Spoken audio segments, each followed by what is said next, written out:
Olá, caros participantes deste canal, que é o canal mais seletivo que existe. Ao contrário dos outros, o número de participantes vem diminuindo. Eu acho que, suponho eu, que está saindo uma parte dos inscritos e entrando outra. Porque antes, os meus primeiros vídeos eram feitos em inglês. E eu vou continuar fazendo vídeos em inglês. Mas eu também faço vídeos em português, porque é a minha língua pátria. Mas o assunto de hoje não é isso. Embora eu peço para vocês se inscreverem neste canal, porque este canal é para diversão. Se vocês gostam de piadas, se vocês gostam de bom humor, ou se vocês gostam de filmagens externas, enfim, aqui a gente fala sobre qualquer coisa. Nós não somos focados numa coisa só. Aqui o foco é o sorriso, é a vida boa, tá? Mas eu estou postando este vídeo para falar de um acontecimento que me fez lembrar a minha síntese, a minha tese de filosofia. Por quê? Eu estava aqui trocando de internet, porque a internet que eu tinha aqui, muito conhecida no sinal, né? Uma internet muito viva, né? Viva, entenderam a dica? Que diz que é fibra ótica, mas a fibra ótica é só dentro da sua casa. Na fiação do poste, ela é aquele cabeamento comum, antigo de mais de 15 anos. Ou seja, você pensa que tem fibra ótica em casa, mas a velocidade da internet é uma merda. É a velocidade de 15 anos atrás. E o instalador, quando estava instalando, fez questão de dar a entender que a esposa dele era uma dentista. O que eu tenho que ver com a vida pessoal do rapaz? Tá, tudo bem, eu entendi logo que ele estava querendo aparecer. É dessas pessoas infantis, imaturas, que querem se apegar a alguma coisa, geralmente relacionada a bens materiais, para tentar se sobressair, né? Talvez ele se sentiu intimidado com a minha presença, né? Então ele quis falar, minha esposa é dentista. Ah, daí que a esposa dele é dentista. Eu fiquei imaginando uma dentista casado com um instalador de antena de internet e que não entende de internet, porque a instalação que ele fez aqui foi uma droga, né? Depois eu até troquei. E eu troquei de operadora, né? Agora a operadora está bem melhor. Mas antes dele ir embora, eu ainda contei uma história para ele, né? Para deixar ele meio com uma pulga atrás da orelha, né? Eu falei assim que, pô, que legal, né? Você é casado com uma dentista. Eu falei, mas é perigoso, porque nesta época de pandemia, ela corre muito risco. Ele, ao invés de ele falar da instalação do aparelho dele, aqui em casa da internet, ele vai falar da esposa dele. Tá, tudo bem. Eu contei assim, lógico que não é verdade, mas eu contei assim que há um mês atrás também um encanador que eu chamei, porque o bueiro daqui de casa estava exalando mau cheiro porque estava entupido, e eu chamei um encanador aqui para limpar o bueiro. E na conversa vai e na conversa bem, ele me revelou que a esposa dele é uma médica, é uma cirurgiã plástica que trabalha lá no Albert Einstein, sabe? E que ele estava preocupado também por causa da pandemia, né? Afinal de contas, o Albert Einstein é um hospital, né? Falando para ele, deve ter entendido, né? Esse tiozinho não acreditou na minha, né? No meu lero-lero que a minha esposa é dentista, não, viu? Até porque ele era meio burrinho, ele não sabia nem falar direito. A não ser que as estudantes de odontologia estejam descendo a esse nível, né? Porque nem bonito o cara era. Ele era, inclusive, era baixinho, né? Não sei, dentistas e médicas costumam querer espécimes masculinos tipo boi Nelore, né? Tipo gado Nelore, são os maiores. Mas tudo bem. Aí eu ainda falei para ele, o amor não encontra fronteiras. Mas isso me fez lembrar o tópico principal deste vídeo que estou postando agora aqui para vocês. É a minha tese de filosofia que eu fiz lá em 2006 e que eu quero que vocês acompanhem agora. Eu vou lê-la e vocês vão acompanhá-la com imagens filosóficas, tá? Ok? Vamos lá? Então vamos lá.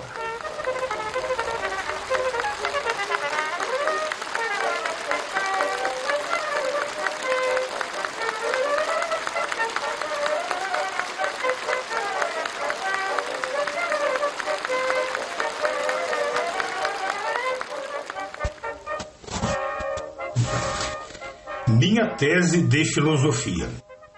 A filosofia através da história. Prólogo. Há muito tempo, os homens em todas as partes do mundo tentam responder os indecifráveis mistérios da existência. De onde viemos? Para onde vamos? Às que horas passa o ônibus? Onde é que vamos descer? Etc.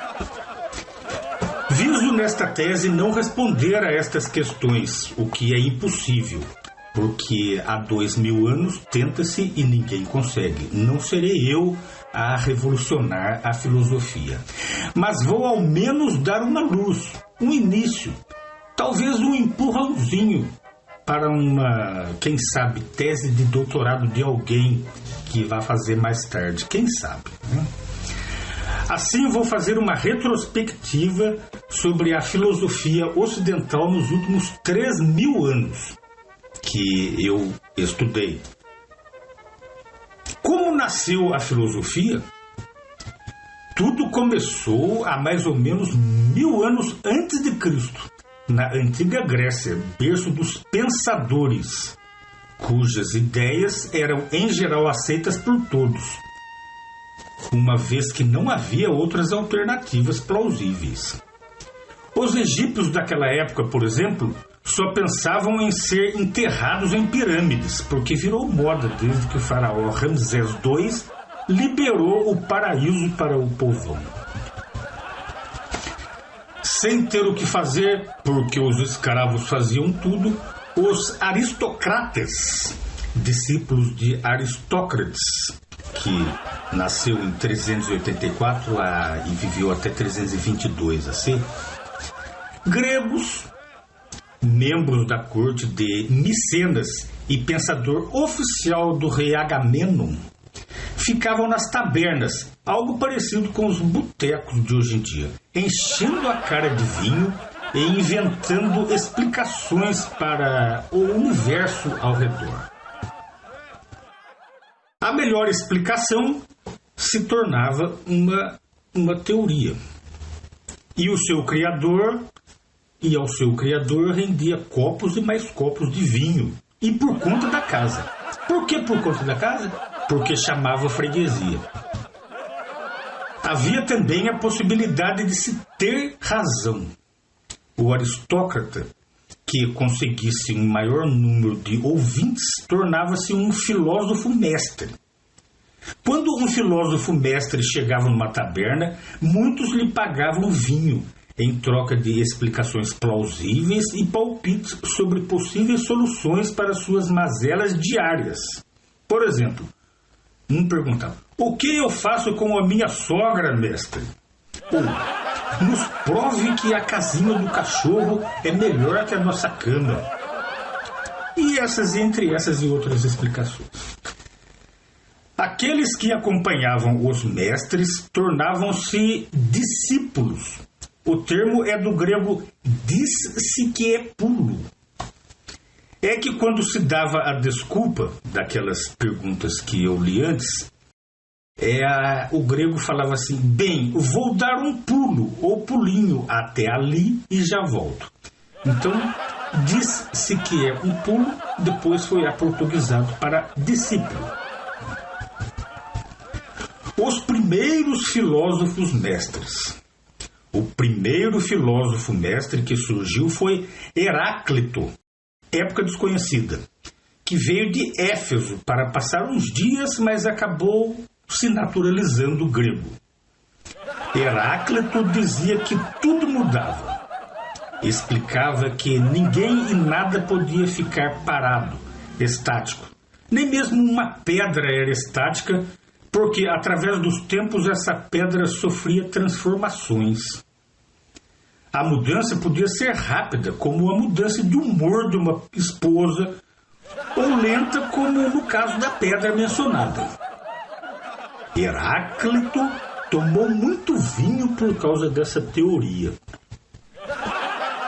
Mas depois apareceu Parmênides, que viveu uns 500 anos AC, que dizia que nada mudava. Teoria esta antagônica à de Heráclito. Ele argumentava que, por mais que se movimentassem, tudo e todos continuavam a mesma coisa. Até mesmo uma pedra continuava a mesma, porque ninguém se lembra como ela era há tempos atrás, e, portanto, era a mesma coisa. Como resultado do choque entre essas duas teorias, Heráclito começou a pagar vinho para o Parmênides. Começou então a pipocar filósofos mestres por toda a Grécia Antiga. As fazendas de uva e as adegas prosperavam.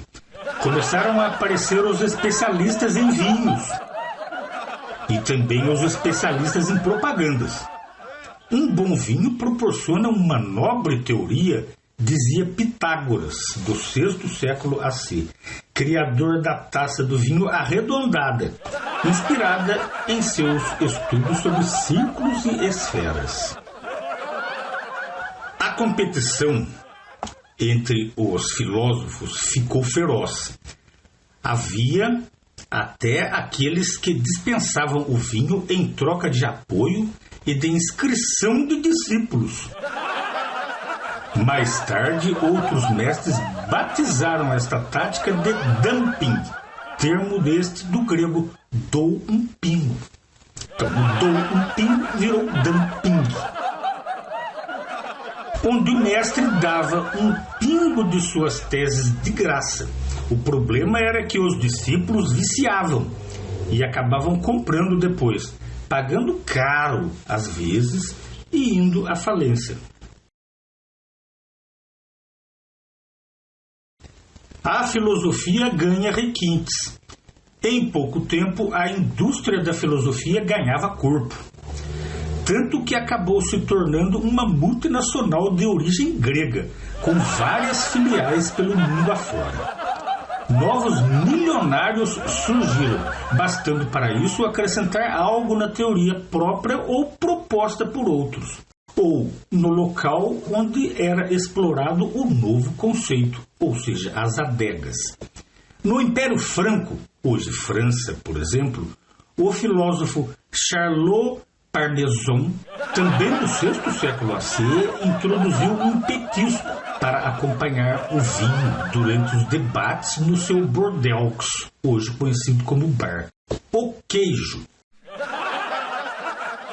Se o tempero da filosofia, dizia ele, é o vinho, o tempero do vinho é o queijo. Nascia assim e até hoje difundida porção de queijo nas rodinhas de bate-papos filosóficos. Mas a filosofia se divide. Chegou um momento, em meados do V século AC, que a filosofia se dividiu drasticamente, dada a enormidade de ideias antagônicas. O que antes era paz e debate regado a vinho tornou-se rixa, gritos e às vezes até uns tapas. Juntaram-se àqueles que se pareciam mais, formando um bloco, ou como conhecemos hoje, vertente. Porém, todas elas com o mesmo objetivo final, a dúvida. E entre todas as vertentes, duas se destacavam mais na filosofia antiga. A vertente do manuelismo e a vertente quedismo. O que foi o manuelismo? A teoria da vontade involuntária pré-concebida, ou manuelismo, foi uma teoria desenvolvida pelo filósofo grego Anaxímenes Manuel, do Império do Porto, mais tarde chamado Portugal. No ano de 345 AC, o manuelismo agrupava todas as teorias que tendiam a pensar que a realidade era o contrário do que parecia ser. Os discípulos de Manuel, conhecidos como manuelistas, nome abreviado para manés, aprendiam que os seres humanos não têm vontade própria e são, na verdade, escravos dos objetos. Segundo este dogma assentado por Manuel, os homens não bebiam água porque estavam com sede, e sim porque era a água que queria ser bebida.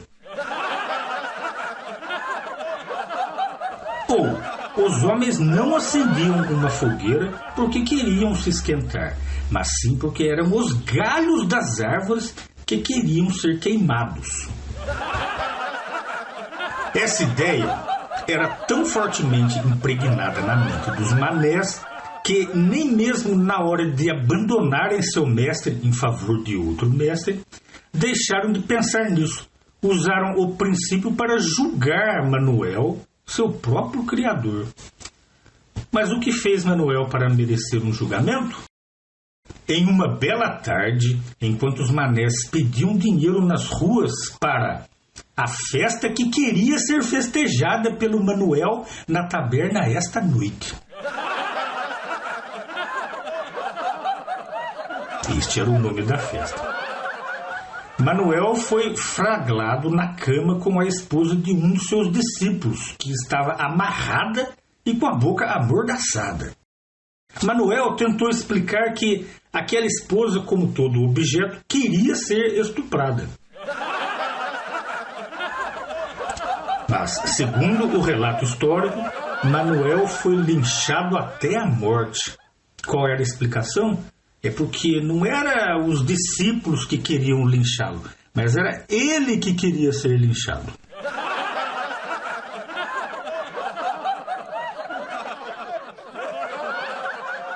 A segunda vertente mais importante da filosofia antiga, depois do manuelismo, foi o quedismo. Ta-Fum Ta-Chei, filósofo chinês da mesma época que Manuel, naturalizado grego, foi seu idealizador. Foi também o implantador de outro quitute para acompanhar o vinho. Este quitute consistia em cobrir o evento do Charlot Parmesan, a porçãozinha de queijo, com uma massa feita de trigo e depois fritada em gordura vegetal. Chamaram este cozido aí de pastel de queijo. Hoje em dia, até hoje, vemos esses pastéis de queijo vendidos em pastelarias de chineses, obviamente influenciados pelo Ta-Fum Ta-Chei. Segundo Ta-Fum, os seres humanos são divididos em 3 grupos: os que tropeçam e caem, os que tropeçam e não caem e os que nunca tropeçam. Fora desses grupos não existe ninguém. Poucos sabem que deste pensamento nasceu a psicanálise e a psicologia séculos mais tarde. Na pastelaria Ta-Fum, novo modelo de taverna, os quedistas analisavam profundamente a personalidade de cada um dos indivíduos que entravam lá para comer pastel. A partir dessas análises, descobriram, por exemplo, que o bom humor dos que tropeçam e caem estava ligado diretamente ao reaproveitamento do pastel que comiam. Ou seja, quem entrava tropeçando e caindo, porque obviamente estava bêbado, podia comer um pastel velho e requentado que o seu bom humor de bêbado não iria mudar, porque a alegria não o deixava que percebesse o gosto.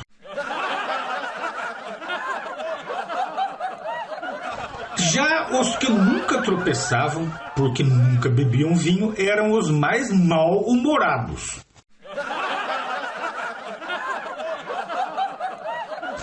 E sempre proferiram grosserias não muito filosóficas quando comiam um pastel velho e requentado da Tafum.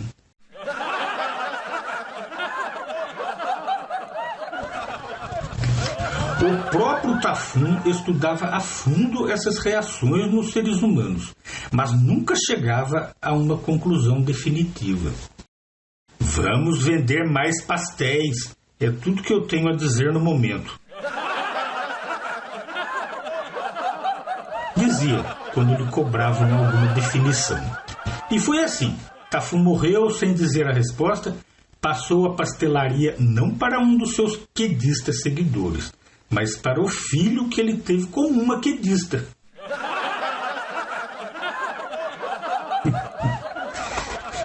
O filho do Tafum era pior que o pai, não falava nada, mas era considerado um filósofo mestre, porque sendo filho do mestre, mestre também é. Anos depois passou para o seu filho e assim por diante. A resposta nunca vinha.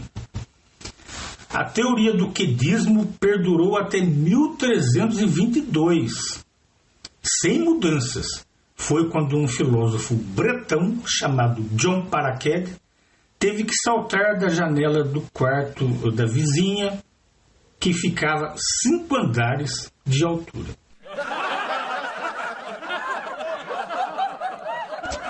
Em um castelo de Oxford, provavelmente por causa da chegada antecipada do marido da mulher, que naturalmente também era seu seguidor. John usou um lençol na tentativa de se agarrar com este em alguma coisa para não cair diretamente no chão. Porém, notou-se que caía mais devagar devido ao lençol ter se aberto em forma de embrulho acima dele. Quando atingiu o chão, em pé e firme, proferiu a frase que afundou a teoria do quedismo para sempre. Disse ele: "É possível cair sem precisar tropeçar."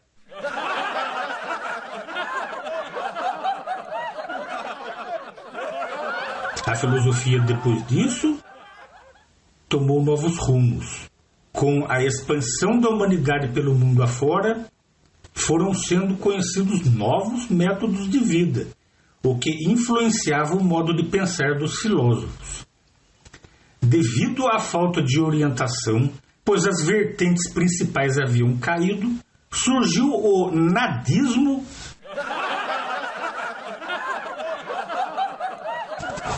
quase que simultaneamente com o também plenitarismo. Foram as duas novas vertentes. O que é o nadismo?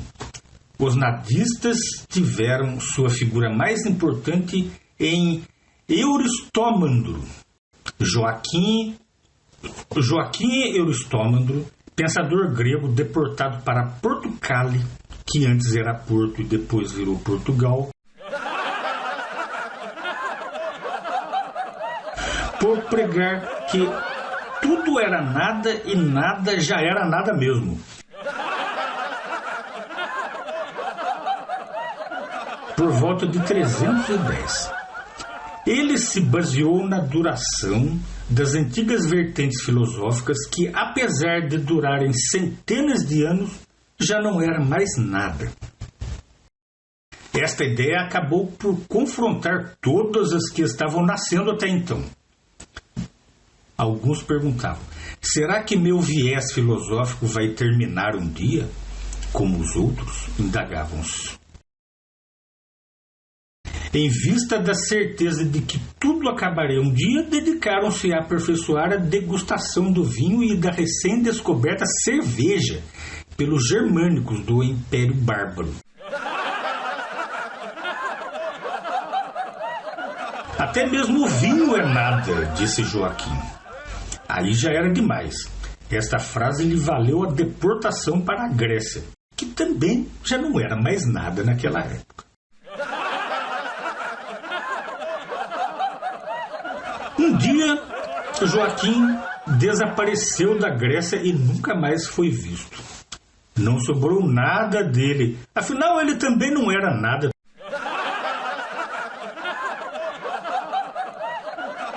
A teoria de Joaquim, porém, influenciou negativamente anos mais tarde outro filósofo, o português Pedro A. Cabral.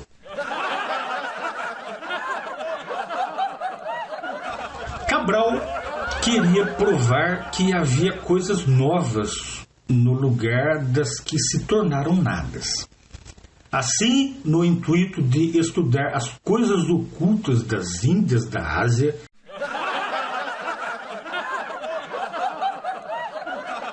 partiu com 13 caravelas em direção ao nada além do horizonte do mar.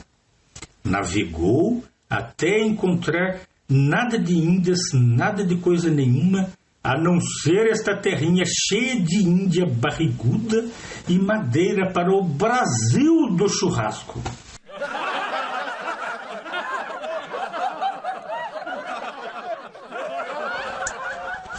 Isso que ele pronunciou. A fogueira para se fazer churrasco se chamava Brasil. Desta palavra se deu o nome para um certo país que surgiria depois, né? E que foi-lhe atribuída a ele a descoberta, né?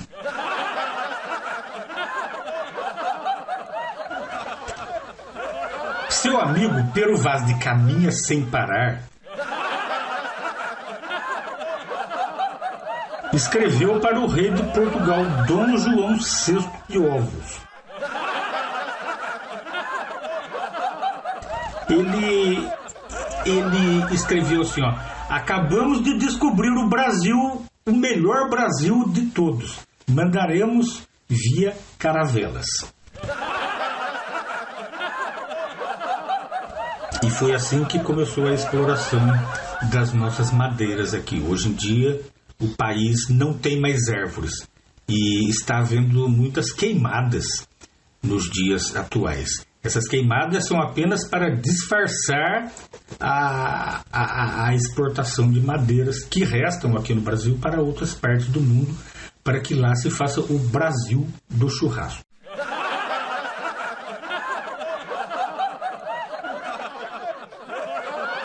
Cabral não assentou por escrito que basta navegar por bares nunca dantes navegados,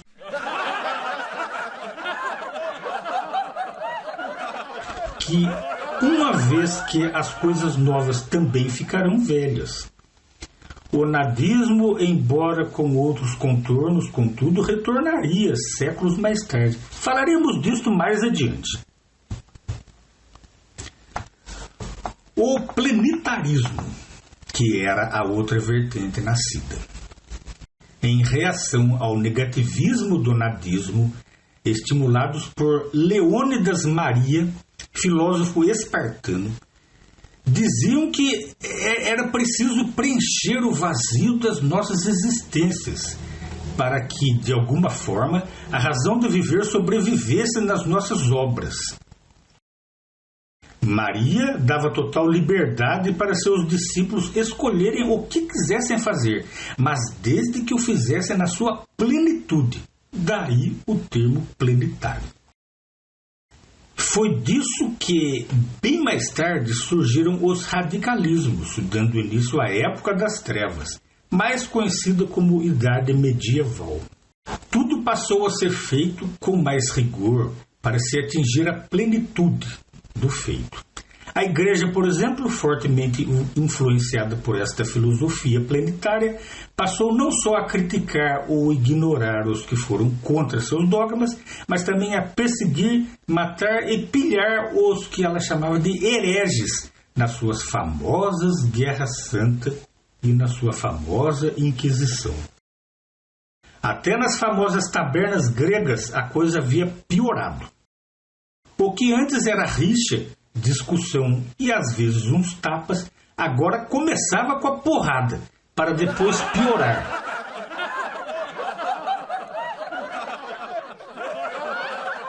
Já não se tolerava mais a mera presença de alguém com ideia contrária. Isso deu origem às primeiras turmas e ao territorialismo, que por sua vez deu origem mais tarde aos primeiros partidos políticos de direita.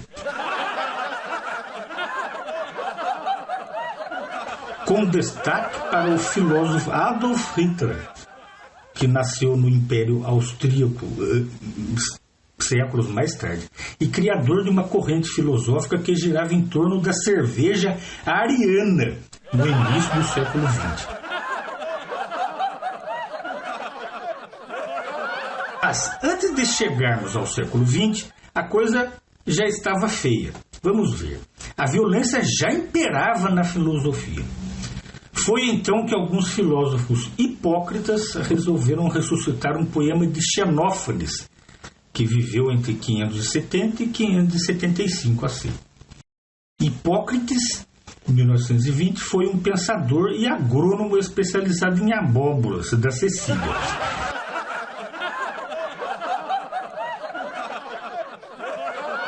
Ele dizia: antes um grito na orelha do que um murro na cara, porque o grito não machuca dolorido. Eis o poema de Xenófanes. Se alguém com pés turbinados chegasse em primeiro, ou no Pentlato, onde se localiza o templo de Zeus, à beira Pisa, Rio Olímpio, ou na Punha, ou na estressante luta de boxe, ou na selvagem disputa denominada Pancrácio, cairia nas graças da coletividade, assinalado por todos no topo do pódio, levando alimento às custas do erário e o regalo do prêmio verdadeiro tesouro. Mesmo no hipismo receberia o acima descrito, ou seja, dinheiro do erário, o hoje conhecido dinheiro público, né?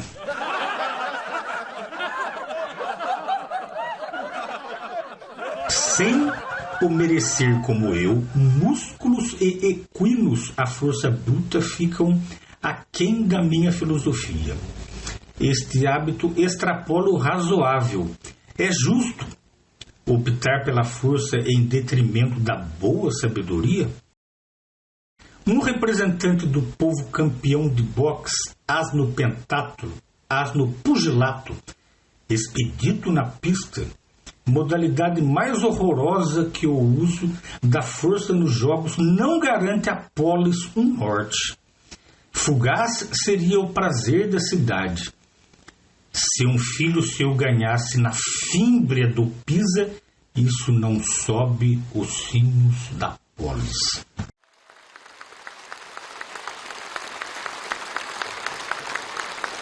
Xenófanes era um poeta e filósofo da cidade de Cólofon, na Ásia Menor. De suas obras só restaram alguns fragmentos, provavelmente devido às balbúrdias que ele aprontava nas noitadas daquela cidade.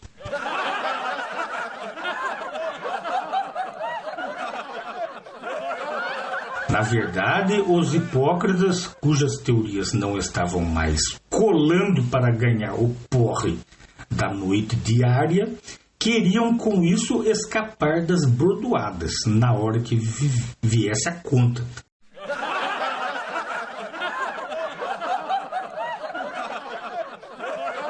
Mas não deu muito certo. A filosofia então chega na época contemporânea, em meados do século XX, nos nossos dias, quando então colhemos os enormes frutos da Revolução Industrial, Os pensadores agora munidos não só de vinho e cerveja, mas também de uísque, pinga, vodka, caipirinha e outras coisas mais.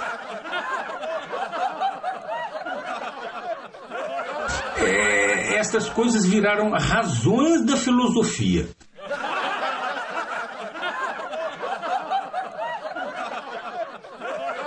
Começaram a pensar melhor nas coisas, dando início a um avanço meteórico em tudo o que rodeava a sociedade e a vida de um indivíduo. Novas correntes filosóficas nunca antes imaginadas surgiriam do nada, dando um novo e colossal ímpeto das conversas de bares.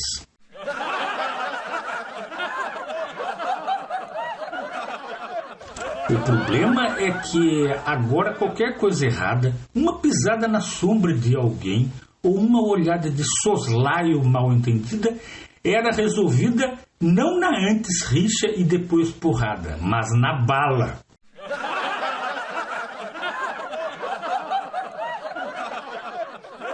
Vamos a alguma dessas vertentes filosóficas contemporâneas.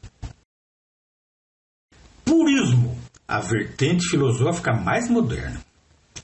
Kant, Emmanuel, em 1912 fez a Crítica da Razão Pura, considerada forte demais por Santiago e Emílio, que respondeu com a Crítica da Razão on the Rocks, volume 1.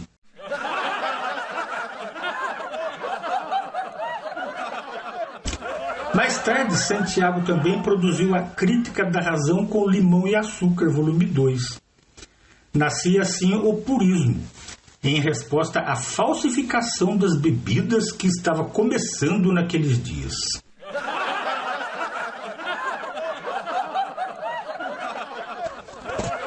Havia um problema por causa das falsificações. Os filósofos modernos, além de se concentrarem nas suas ideias, tinham também que policiar as maracutaias etílicas dos donos do botequim.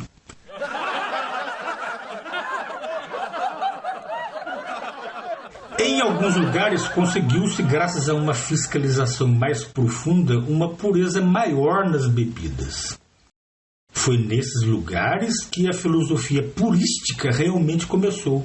Daí, a partir dos lugares filosoficamente puros, podemos distinguir 4 vertentes importantes do purismo. Uma dessas vertentes, a primeira, se chamava leninismo.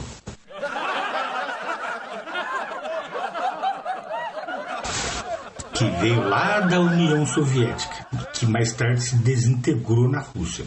No leninismo estava para acontecer um fato que iria mudar para sempre os destinos da filosofia mundial: a Revolução Russa.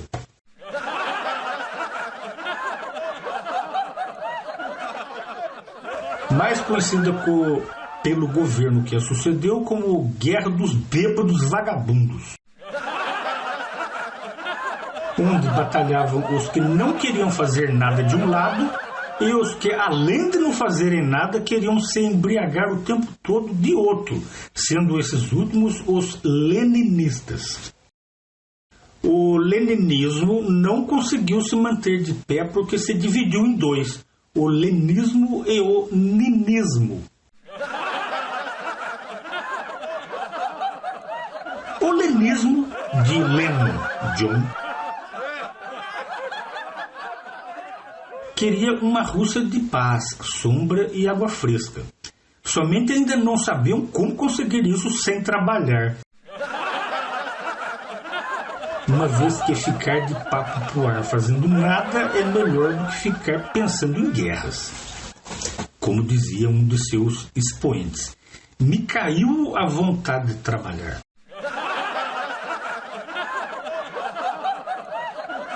Mas o ninismo de Ninanão, Nana, ou mais conhecido hoje em dia como Nana Ninanão,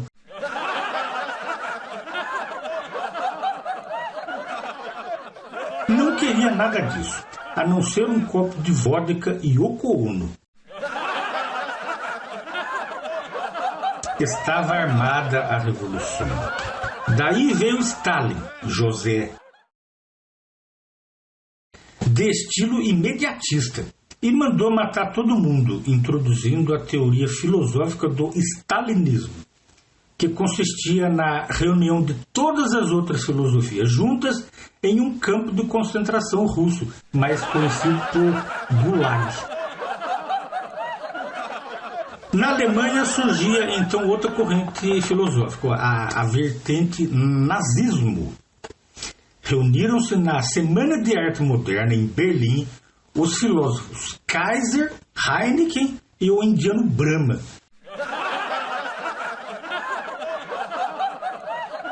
dando origem ao movimento nazista, que tinha entre seus gurus Hitler Adolf, que de 1889 a 1945.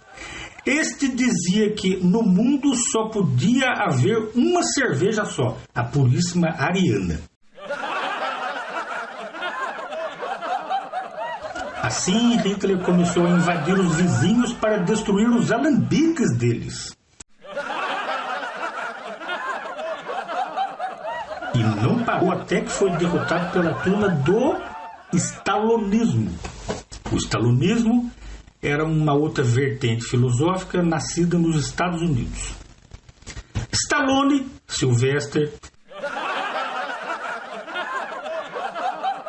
filósofo americano de origem italiana, conseguiu derrotar a filosofia nazista porque dizia que, para se aproveitar melhor o tempo gasto com a ressaca das cervejas ruins, tinha que fazer 750 flexões abdominais por dia. Mas que para isso tinha que comer muito espinafre para ficar forte. Ideia esta, obviamente, plagiada do seu contemporâneo, o matemático Popeye. Na vertente stalonista havia outros seguidores influentes. Arnold Schwarzenegger, filósofo austríaco, gostava de dizer que a filosofia voltará não importa para onde a mandem. E ele sempre completava suas teorias com a frase: "Eu vou voltar".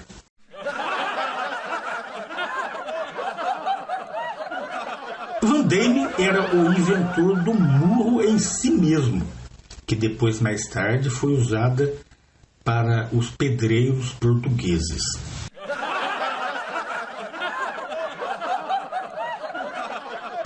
Chuck Norris ficou famoso por resolver as questões matemáticas com a rapidez de um tiro, literalmente.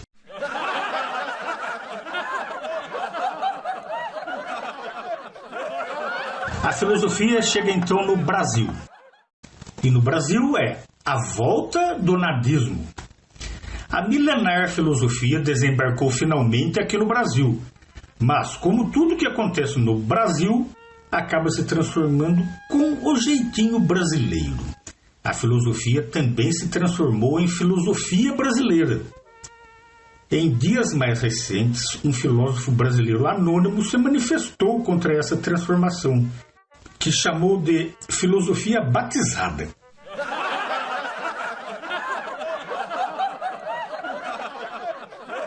Não conseguiu, porém, frear a corrida maluca das correntes filosóficas tupiniquins. Em cada esquina havia uma banquinha de filosofia pirata.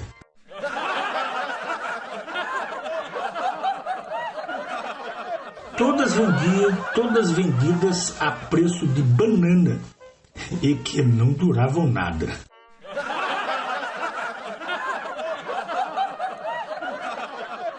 Euristomalandro Joaquim era um desses. Ele acredita ter como antepassado um famoso pensador grego que foi deportado não se sabe por que nem para onde. Ele sobrevivia da venda de CDs com filosofias piratas de Carlos Roberto, que dizia: "Eu sou terrível", e sentado à beira de um caminho. Um dia, enquanto vendia nas ruas da cidade de Taubaté, um discípulo perguntou: O que você acha da nova política do governo para conter a pirataria filosófica? Daí ele respondeu: não vai dar em nada. Que é o mesmo pensamento do nadismo. Estava relançada as bases modernas do antigo nadismo.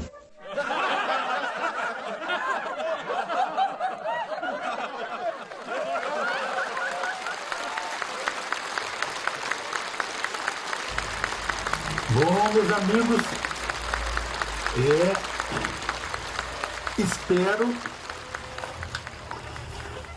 que vocês tenham gostado desta minha tese de filosofia. Eu vou deixá-la publicada num blog porque na descrição do vídeo ela não cabe. São muitos caracteres.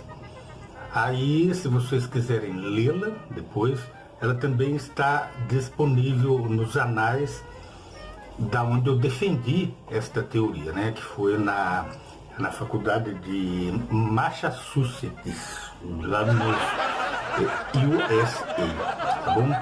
E esta tese pela qual eu ganhei $1 milhão e então passei a ser considerado um filósofo mestre aqui na minha cidade natal. E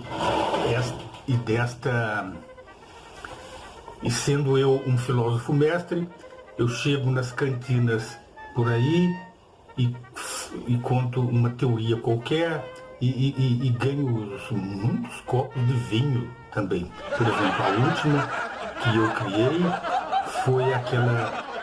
Por que a gente tem que chamar uma mocinha de senhora, né? Por quê? Porque geralmente as mocinhas, elas não têm relógio no pulso, então elas são 100 horas. Então, meus amigos, até a próxima, tá?